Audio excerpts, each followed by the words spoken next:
جب سایوں نے کہا اے امیر مومنین لباس بدل لیجیے، فرمایا ہماری عزت اسلام میں ہے، لباس میں نہیں۔ ربیع بن عامر رضی اللہ تعالیٰ عنہ رستم کے دربار میں۔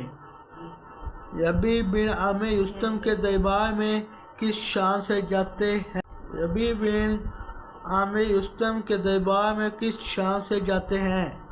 دربار قیمتی خزانوں سے آراستہ تھا۔ رستم یا قوت اور پیش بہادری، بہار موتی، زیب تن کیے، بیش قیمت لباس پہنے، تاج سر پر رکھے، سونے کے تخت پر بیٹھا ہوا تھا۔ ربیع بن عامر پھٹے پرانے لباس میں گئے، معمولی سی ڈال اور چھوٹا سا گھوڑا، یہ ان کی زینت تھی۔ وہ گھوڑے پر سوار فرش کو رونتے ہوئے برتر چلے گئے اور پھر گھوڑے سے اترا، قیمتی گاؤں تکیا سے گھوڑا باندھا اور رستم کے پاس جانے لگے۔ آلات حرب ساتھ تھے، سر پر خود جسم پر زرہ۔ درباری بولے جنگی لباس تو اتار دو۔ فرمایا آیا نہیں ہوں، بلایا گیا ہوں، اگر منظور نہیں تو ابھی واپس جاتا ہوں۔ رستم نے کہا آنے دو۔ وہ اسی فرش پر نیزے سے سہارا لیتے ہوئے بڑھے، نیزے کی نوک سے فرش کو جا بجا سے کاٹ دیا۔ درباری بولے تمہارا کیسے آنا ہوا؟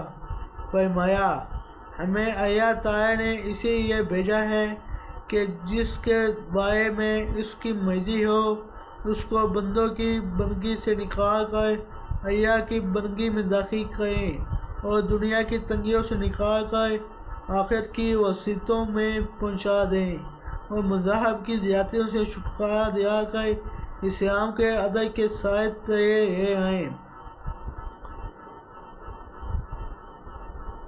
اللہ کی تلوار خالد اور اطاعت امیر۔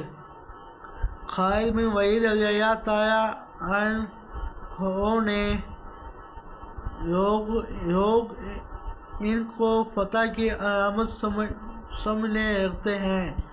اسلام کے عظیم جنرل نبی صلی اللہ علیہ وسلم کے خطاب یافتہ سیف اللہ کی تلوار جب پتہ چلتا ہے کہ خالد رضی اللہ تعالیٰ عنہ آئے ہیں تو دشمن پر کب کی طاری ہو جاتی ہے۔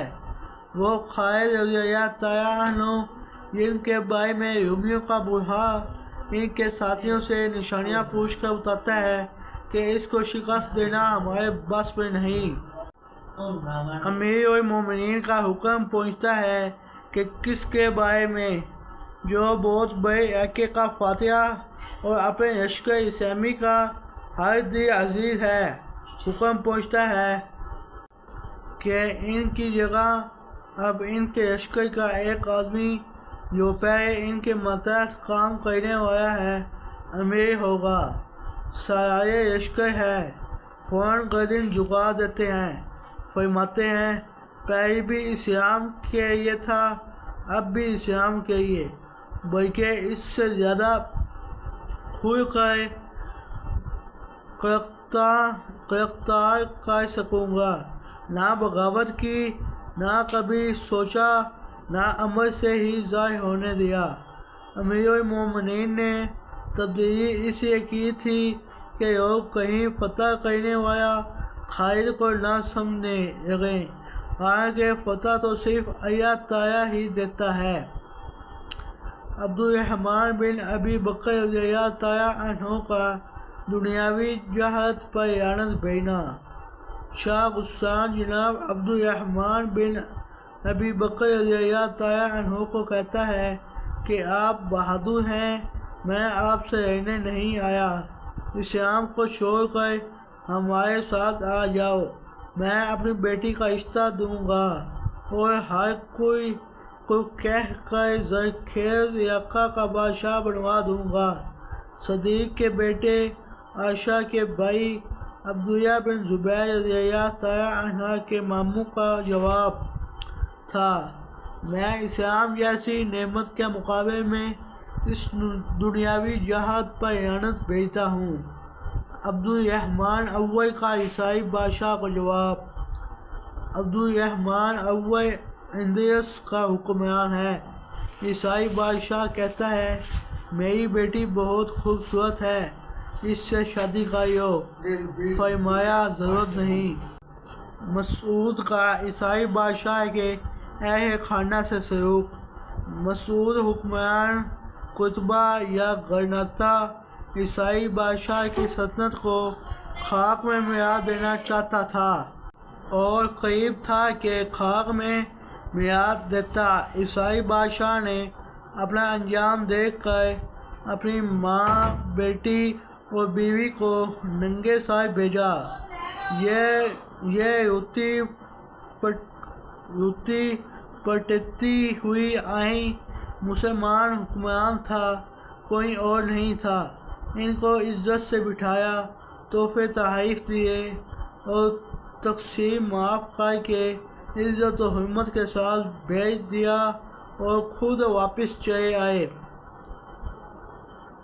کھویا رضی اللہ تعالیٰ عنہ کی شجاعت۔ یہ کھویا رضی اللہ تعالیٰ عنہ ہیں۔ جنگ یرموک میں دشمن نے خواتین پر حملہ کر دیا۔ کھویا اور دوسری خواتین نے خیموں کی چوبیں اکھاڑ کر مقابلہ کیا، کئی رومیوں کو خاک میں ملا دیا اور باقی بھاگ گئے۔ سردار خواتین جنت کا احسار۔ اور سردار خواتین جنت فاطمہ رضی اللہ تعالیٰ عنہ کو دیکھیں۔ بیٹا حسین بیمار ہوا کہہ رہی ہیں، اے اللہ بیٹے کو شفا دے۔ 3 روزے رکھوں گی، دعا قبول ہو گئی۔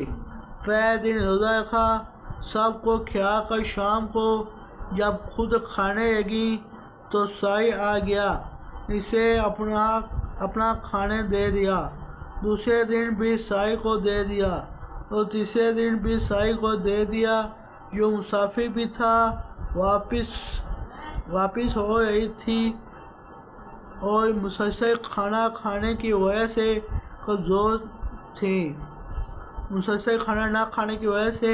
کمزور تھیں، چکر کھا کر گر پڑیں۔ حکیم نے 7 قافلے پھرکا دیے۔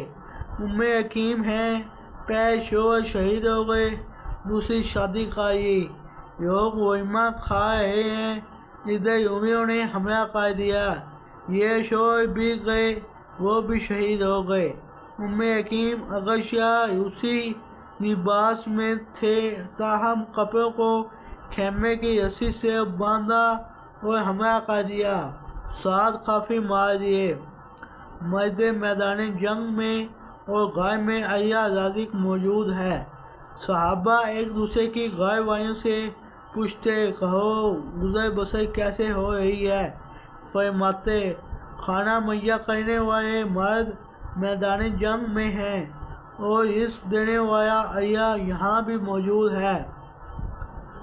عمارہ رضی اللہ تعالیٰ عنہ کی جرأت۔ یہ عمارہ رضی اللہ تعالیٰ عنہ ہیں، احد والے دن اپنے آقا کی ڈھال بن جاتی ہیں۔ مسلمہ نے نبوت پہ ڈاکہ ڈالنے کی کوشش کی تو بیٹے کے ساتھ لشکر میں شریک تھیں، بیٹا شہید ہو گیا اور خود اپنا ہاتھ بھی شہید ہو گیا۔ عطیہ رضی اللہ تعالیٰ عنہ کا جذبہ اطاعت رسول۔ عطیہ رضی اللہ تعالیٰ عنہ ہیں، ان کا بیٹا لشکر اسلام میں تھا، بیمار ہو کر بصرہ آیا، یہ مدینے سے اخت جگر کو دیکھنے گئیں، وہ پہلے ہی فوت ہو گیا تھا۔ تیسرے دن خوشبو منگوا کر لگائی اور فرمایا، شوہر کے علاوہ کسی اور کا افسوس 3 دن سے زیادہ نہیں۔ سلمہ رضی اللہ تعالیٰ عنہ اور مسنون اذکار۔ سلیم رضی اللہ تعالیٰ عنہ، شوہر فوت ہو گیا، صبر کیا مسنون اذکار پڑھے اور اللہ تعالیٰ نے ام المومنین بنا دیا۔ ام سلیم رضی اللہ تعالیٰ عنہ حق میں ہے شوہر کا قبول اسلام۔ ام سلیم رضی اللہ تعالیٰ عنہ ہیں، انہوں نے نکاح کیا تو حق میں شوہر کا قبول اسلام رکھا کہ مسلمان ہو جاؤ، یہی تمہارا حق میں ہے۔ ام المومنین ام حبیبہ اور نبی صلی اللہ علیہ وسلم کا ادب و احترام۔ ام المومنین ام حبیبہ رضی اللہ تعالیٰ عنہا یہ سردار قریش ابو سفیان کی بیٹی، نبی صلی اللہ علیہ وسلم کے گھر والی۔ باپ ملنے آتا ہے تو بستر اٹھا دیتی ہے، اس لیے کہ آقا کا بستر ہے۔ اسماء بنت ابی بکر اور حکم نبی۔ اسماء بنت ابی بکر رضی اللہ تعالیٰ عنہا ہیں، وہاں ملنے آئی نہ ملی جب تک رسول اللہ علیہ السلام سے پوچھ نہ لیا۔ نبی صلی اللہ علیہ وسلم کے بعد ہائے مصیبت ہیچ ہے۔ بنو دینار کی ایک عورت ہے، راستے میں کھڑی ہے، میدان جنگ سے واپس آنے والے سے پوچھا۔ بنو دینار کی ایک عورت ہے، راستے میں کھڑی ہے، میدان جنگ سے واپس آنے والے سے پوچھا، نبی صلی اللہ علیہ وسلم کا کیا حال ہے؟ اس نے کہا، آپ کا باپ شہید ہو گیا ہے۔ اسی طرح بیٹے کی اور پھر شوہر کی خبر ملی، صبر نہ آیا۔ فرمایا، کائنات کے سردار کا کیا حال ہے؟ بتایا گیا، خیریت سے ہیں۔ جب نبی صلی اللہ علیہ وسلم پر نظر پڑی تو پکار اٹھی، کل مصیبت بعدک جاریہ، آپ کے بعد ہر مصیبت ہیچ ہے۔ عظیم بیٹے کی عظیم ماں، ام سعد ابن معاذ کی ماں، جب نبی صلی اللہ علیہ وسلم نے دوسرے بیٹے عمر بن معاذ پر تعزیت کے کلمات کہے تو کہنے لگیں، آپ کو دیکھ لیا میرے لیے ہر مصیبت ہیچ ہو گئی۔ ام ایمن میدان جنگ میں جب احد سے بھاگے ہوئے لوگوں کو مدینے میں گھستے ہوئے دیکھا، ان کے چہروں پر مٹی پھینکی اور فرمایا، سود کاٹنے کا تکیا تم پکڑ لو اور تلوار مجھے دے دو۔ پھر میدان جنگ میں پہنچ گئی۔